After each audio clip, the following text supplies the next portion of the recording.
नमस्ते बच्चों। तो आज हम लोग अपना जो भी चैप्टर है उप सह संयोजक यौगिक यानी कि इंग्लिश में बोलते हैं कोऑर्डिनेशन कंपाउंड्स, ठीक है। तो उसकी स्टडी करने जा रहे हैं, ठीक है।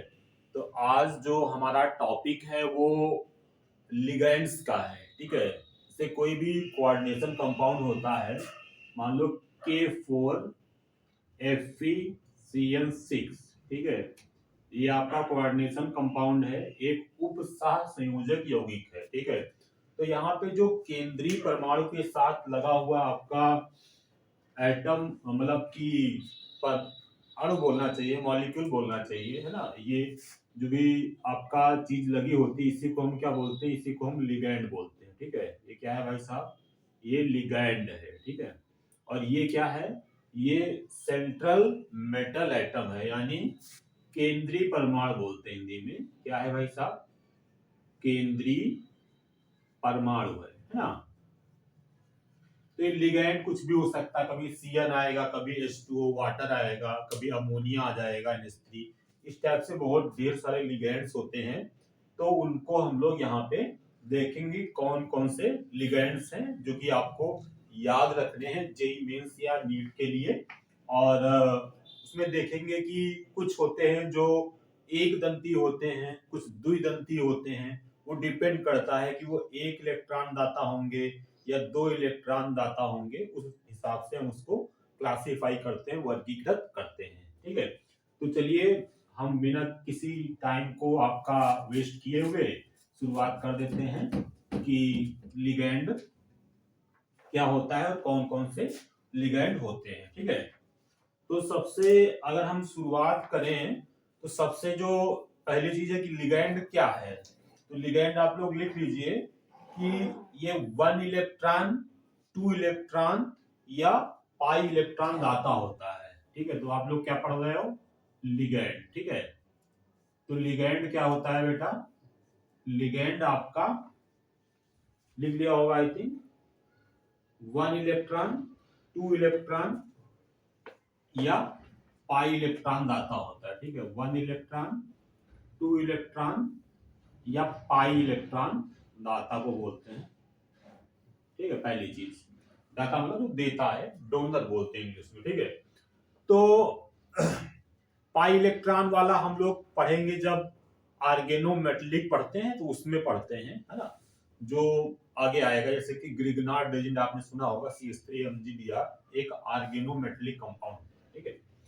तो अब लिगैंड जो होते हैं वो आपने पढ़ा होगा कि जैसे जो इलेक्ट्रॉन को डोनेट करता है उसको हम लुईस बेस बोलते हैं ना, लुईस क्षार।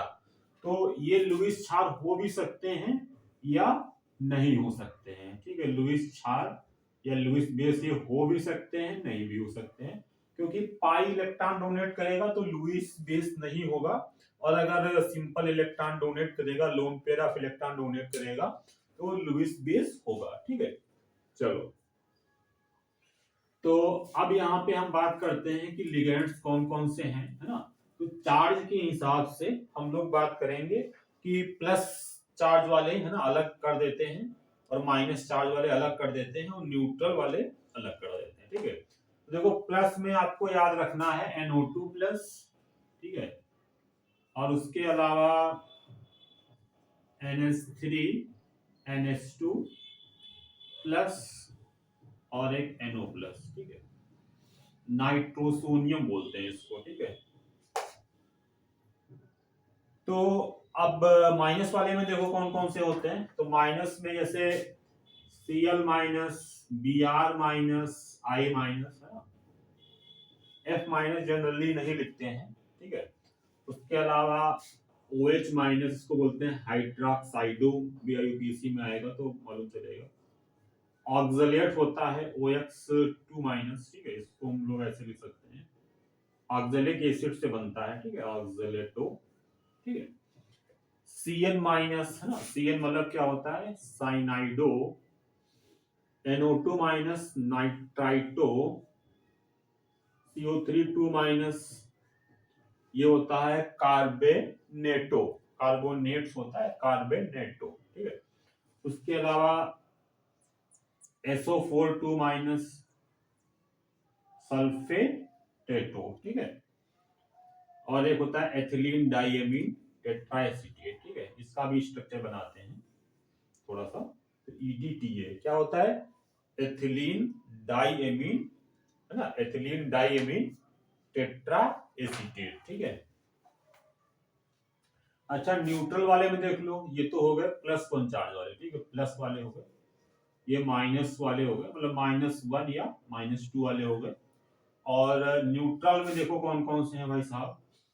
जैसे अमोनिया हो गया, ठीक है, इसको हम आईपीसी में अमीन बोलेंगे, बताएंगे आईपीसी में। H2O एक्वा होता है, CO कार्बोनिल को बोलते हैं, NO है ना, नाइट्रोसिल। पिरिडीन होता है, पिरिडीन ये चीज है, ठीक है।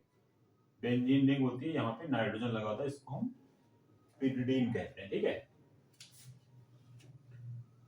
ट्राइफिनाइल फास्फीन ये है, CH3NH2 ये है आपका मेथिलामीन, ठीक है। तो इस टाइप से होते हैं, ठीक है। अब देखो यहाँ पे EDTA आपका काफी इंपॉर्टेंट है ना, तो आपको बता देते हैं। और यहाँ पे एक इंपॉर्टेंट है EN को बोलते हैं एथिलीन डाइएमीन, ठीक है। तो पहले तो EDTA का देख लो आप। तो EDTA का क्या होता है, इस टाइप से होता है, इसको बना देते हैं, आप भी बना सकते हो कॉपी में, थोड़ा सा प्रैक्टिस करोगे याद हो जाएगा। CH2 फिर यहाँ पे नाइट्रोजन लगाओ, है ना, और इसके साथ में CH2COO माइनस, है ना, यहाँ पे CH2COO माइनस, यहाँ पे CH2COO माइनस, यहाँ पे CH2COO माइनस, ठीक है। इसको बोलते हैं हम लोग एथिलीन डाइएमीन टेट्रा एसीटेटो, है ना,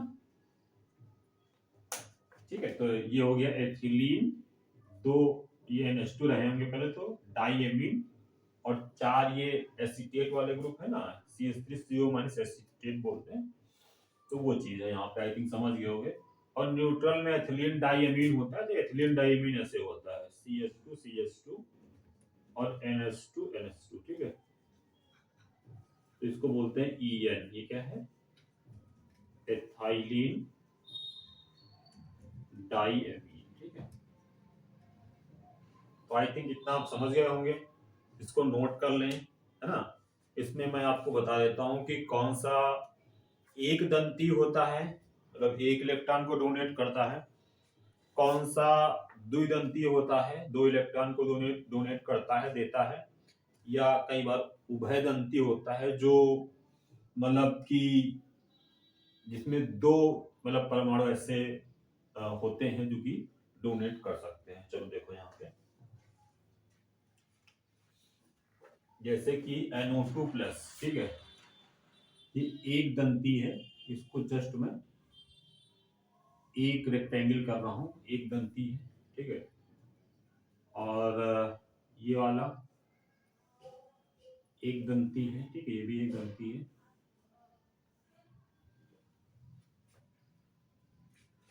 ये जैसे Cl minus, Br minus, I minus, है ना, तो ये भी आपके एक दंती होते हैं।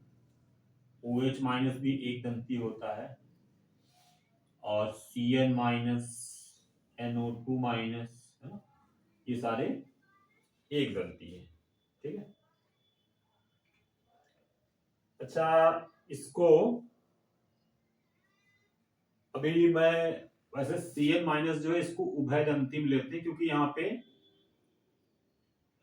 जो कार्बन है वहां पे माइनस होता है, तो वहां से भी डोनेट कर सकता है, और ये नाइट्रोजन का लोन पेयर होता है, तो वहां से भी डोनेट करता है। इसको उभयदंती कैटेगरी में डाल देंगे, है ना, और ये वाला भी उभयदंती कैटेगरी में डाल देंगे, ठीक है। वैसे तो ये मतलब है तो एक दंती, मतलब एक टाइम में एक ही एटम डोनेट करेगा, पर इनके अंदर अंदर कैपेबिलिटी है, इनके अंदर क्षमता है कि 2 एटम भी डोनेट कर सकते हैं, ठीक है। अच्छा, अब यहाँ पे जैसे ये वाले हैं आपके, अमोनिया हो गया, वाटर हो गया, ये सारे एक दंती हैं, ये वाले, है ना। और ये चीज है, ठीक है। द्विदंती में कौन सा है आप देख लो एक बार। द्विदंती में मैं डबल या सर्किल से कर देता हूँ। द्विदंती से आक्सलेट हो गया, एक द्विदंती है, ठीक है। ये देखो दो साइट है यहाँ पे, यहाँ से डोनेट होगा। या फिर एक कार्बोनेट हो गया है ना, सल्फेट हो गया, ये द्विदंती में आ जाएगा। या एथिलीन डाइएमीन, ये द्विदंती में आएगा कि यहाँ पे भी लोन पेयर होगा, यहाँ से डोनेट कर सकता है, इधर से किसी मतलब आइदर वन साइड से ये डोनेट कर सकता है। बात समझ में आ रही है ना। तो एक दंती मतलब जहां पे एक ही साइट होगी, एक ही जगह होगी, एक ही एटम होगा जहां से इलेक्ट्रॉन का डोनेशन होगा, है ना। और द्विदंती का मतलब दो वहां पे साइट्स होंगी, दो एटम्स ऐसे होंगे जो कि इलेक्ट्रॉन को डोनेट कर सकते हैं। जो आपका केंद्रीय परमाणु होता है, सेंट्रल मेटल एटम होता है, जैसे कि K4Fe3Cl6 में Fe और Cn डोनेट कर रहा है, ठीक है। 6 Cn लगे हुए हैं। तो अच्छा, एम्बीडेंटेट या हिंदी में बोलते हैं उभयदंती, ठीक है। तो उभयदंती जैसे कि यहाँ पे अगर एग्जांपल हम देखें तो Cn वगैरह का एग्जांपल है, या फिर NO2 माइनस का एग्जांपल है। ये उभयदंती के रूप में कार्य करता है, क्योंकि यहाँ पे नाइट्रोजन का जो लोन पेयर है वहां से भी डोनेशन पॉसिबल है, अदरवाइज ऑक्सीजन पे जो माइनस है वो भी डोनेट कर सकता है। ये उभयदंती कहलाता है। इसमें आप लिख सकते हैं कि ऐसे आपके लिगेंड होते हैं इनके पास में दो दाता परमाणु होते हैं, परंतु एक समय में एक ही डोनेट करता है। उदाहरण के तौर पे आपका NO2 माइनस एक उभयदंती आपका लिगेंड है, ठीक है। एक और टर्म है जो कि अक्सर शायद बुक में ना हो, उसको बोलते हैं फ्लेक्सीडेंटेट, है ना। तो फ्लेक्सीडेंटेट का मतलब होता है कि जो अपना मतलब एक तरह से रंग बदल सकता है, कि जब चाहे तो एक दंती के रूप में कार्य करेगा और जब चाहे तो द्विदंती के रूप में कार्य करेगा। इसका अगर उदाहरण हम लें तो इसका उदाहरण आपका ये वाला होता है, जो यहाँ पे सल्फेट आपका बीच में है ना, ये फ्लेक्सीडेंटेट के तौर पे कार्य करता है। फ्लेक्सीडेंटेट का मतलब फ्लेक्सिबल से आप समझ लो कि उसके अंदर फ्लेक्सिबिलिटी है, कि वो एक इलेक्ट्रॉन को डोनेट कर सकता है, मतलब मोनोडेंटेट हो सकता है, एक दंती हो सकता है, या द्विदंती हो सकता है, डिपेंड्स ऑन दी मतलब जरूरत के हिसाब से, ठीक है। जैसे एग्जांपल आपको बताया, जैसे कोबाल्ट है, ठीक है। अब मैंने Br5 लगाया, है ना, और यहाँ पे SO4 लगा दिया, ठीक है। तो यहाँ पे कोबाल्ट की जो ऑक्सीकरण संख्या होती है 6 होती है, तो अब 5 Br लगे हैं, तो यहाँ पे ये किस तरह वर्क करेगा बताओ। यहाँ पे भाई 6 को पूरा करने के लिए, क्योंकि 5 Br लगे हुए हैं, तो यहाँ पे ये मोनोडेंटेड यानी कि एक दंती लिगैंड के रूप में कार्य करेगा, समझ रहे हो बात को। और अगर यहाँ पे मान लो 4 कर देते Br, मान लो यहाँ पे हम Br को 5 से हटा के 4 कर दें, तो ये फिर उभय मतलब कि द्विदंती के रूप में कार्य करेगा। तो ऐसे लिगैंड को हम फ्लेक्सीडेंटेड बोलते हैं, ठीक है। तो मैंने बता दिया आपको सारी चीजें, ताकि आप कहीं पे कभी ऐसा ना हो कि आपको लगे कि भाई फ्लेक्सीडेंटेड ये हमने पढ़ा नहीं, है ना। तो ये सारी चीजें हैं, इसको आप नोट कर लें। और इसके बाद में मेनली आपका IUPAC शुरू होता है, तो उसके नियम बताएंगे आपको, और IUPAC बताने के बाद में फिर नियम बताने के बाद में IUPAC नेमिंग करते हुए धीरे धीरे आगे बढ़ेंगे। तो चलो मिलते हैं, है ना। आप पढ़ते रहिए धीरे धीरे करके, और वीडियो आते रहेंगे, है ना। बाय।